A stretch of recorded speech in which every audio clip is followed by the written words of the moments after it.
We're live. Welcome to the live stream, 9 at 9. And today I'm going to talk about sprints, which is a topic that comes from my technology consulting world and how I'm going to incorporate that into my personal goals in 2025, because we use it so successfully at work all the time. And I just thought, you know what, I'm going to start deploying this for myself to achieve big goals. And I wanted to talk a little bit about what sprints are. For those that don't know, a little bit of refresher on Agile, because it's the same methodology that we use to develop massive applications. And by the way, I hate winter and I hate sweaters, but I am on like a run of I think like a week straight with sweaters, and it's not my favorite thing.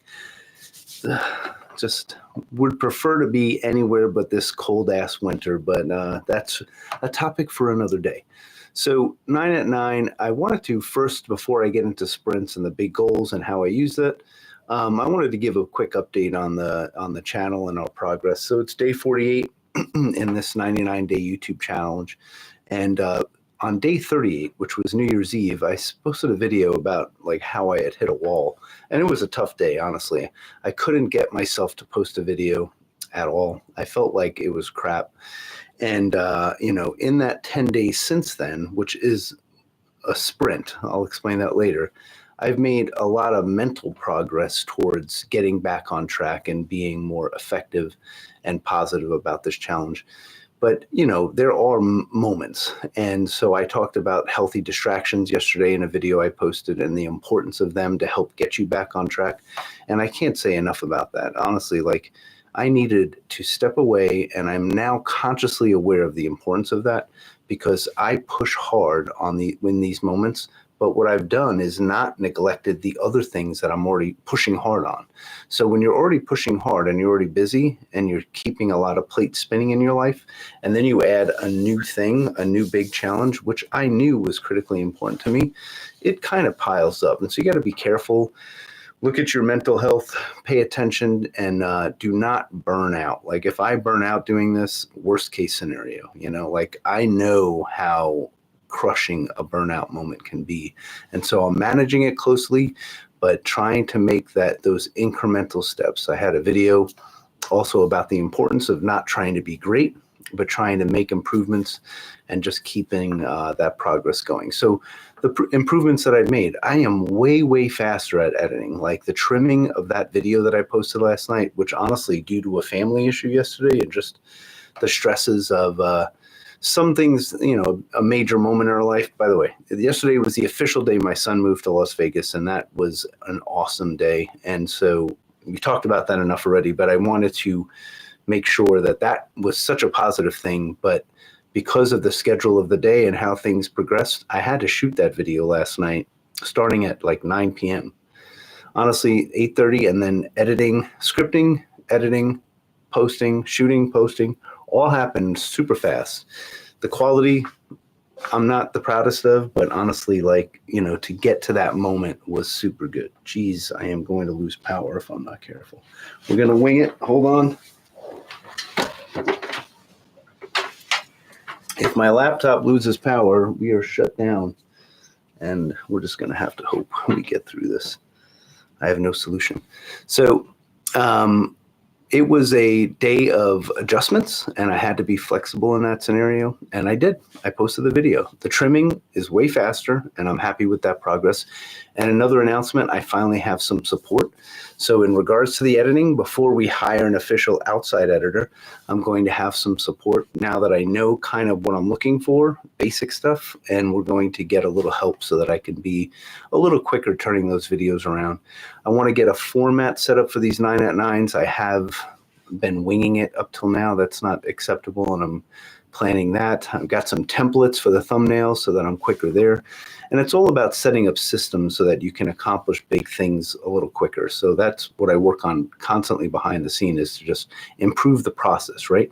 You can grind, but if you're not improving the process, if you're not making those improvements, not only on the quality of what you're doing, but how you're doing it, then you're just going to spin your wheels forever. So work on the systems, work on the process, and that's how I'll shift into sprints and the importance of that.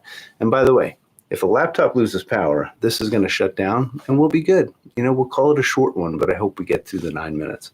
So sprints are how I break up, or I should say we, in the business world, especially technology consulting, but it's also being used outside of technology. We break up massive projects into chunks, right? So if you have a big thing that you want to create, call it a web app or a mobile app or anything like that, you break up the big thing into pieces, right? Like, so goals along the way, milestones, etc., pieces of the project. Then you break that project, that objective, that piece of the project into as small of chunks as possible. So in regards to this big goal of creating a YouTube channel, I've broken this project up into chunks, like things that I know I need to accomplish. I'm then going to break those up into the smallest pieces possible that represent tasks, work that I can do, and my team. And so then I'm going to put those tasks on a calendar. And then that calendar is what forms a sprint. I know that was super quick and kind of crappy overview, but a sprint is a period of time where you're focused on certain tasks that are a part of a bigger objective, right? Big ass goal, smaller objectives that are a part of that goal, tasks that become the way you get that objective, and then as small a piece as possible to represent an hour-ish of work, right? So that you can put it on the calendar. So now, how long should your sprints be? It's totally up to you. So people typically in the business world do 2 weeks to 3 weeks. In a personal way, you can do a week. It's up to you. As you can imagine, my favorite length is 9 days. I'm going to explain that tomorrow in more detail, or potentially tonight whenever I put a video out on this. So a sprint of 9 days allows me to take those tasks, put them on the calendar, and push to get those things accomplished, right? So an overview of that 9-day sprint would tell me like where I'm prioritizing my time so that I'm accomplishing that. Here's the trick. Every day, you should check in with yourself about what you planned to do yesterday and what you didn't do. Like, how did you do? And then what are you intending to do today, right? So that is called a scrum. My daughter loves the idea of being the scrum master, and we laughed a lot about that yesterday. But a scrum is a moment where you just check in with yourself. Honestly, it's typically a team, right? Where you're talking about like, what did you do? What did you plan on doing? And what can you get done today? And it's that moment where you're discussing the blockers, the obstacles. And my job typically in the business world is to remove those obstacles, right? I have a lot of different teams working on a lot of different stuff. My job is to keep those projects moving and also reward those that are effective at doing it, find the right people to do it, all those things, of course. But from a leadership perspective, those obstacles that are keeping people from accomplishing things, that's my job. That's what I'm best at. I remove those obstacles so that they're pushing forward, right? Whether it's a problem or resistance or some other aspect of the situation or a technical problem, right? I have to work to remove that obstacle so my team is moving forward.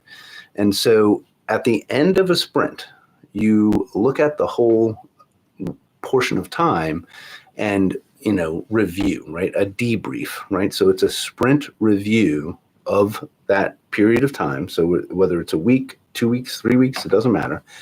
You're having a time where you review the whole sprint. What did you accomplish during that sprint?